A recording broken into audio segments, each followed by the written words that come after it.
Ci sono storie che sembrano essere nate dall'immaginazione d'un librettista, a misura di melodramma, di quelle che danno il capogiro.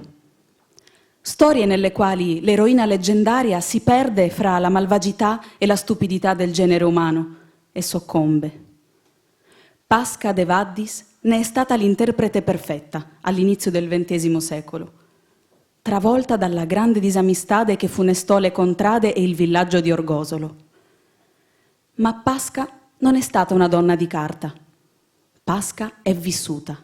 Ed è vissuta troppo poco perché non si possa pensare a lei senza un accento di compassione, non potendo contare sulla verità.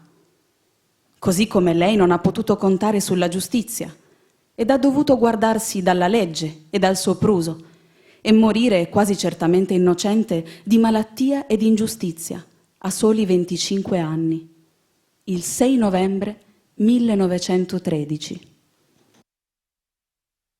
Si dirà di te, si dirà di te, si dirà di te, si dirà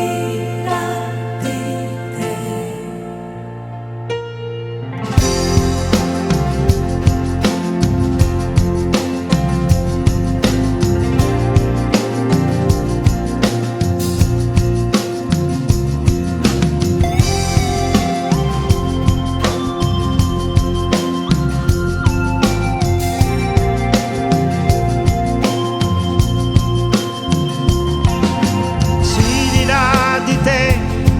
Ragazzine banditessa che il destino scrive con l'inchiostro nero.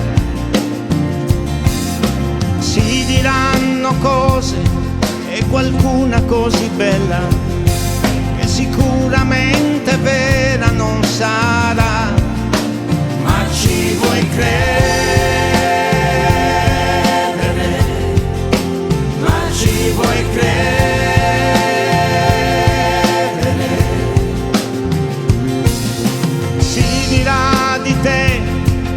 Perduto proprio tutto, hai perduto tutto eppure non te stessa, che la solitudine come il fulmine si anche illumina, alle volte fa paura, e che il tuo amore non farà l'amore mai, troppo presto appare.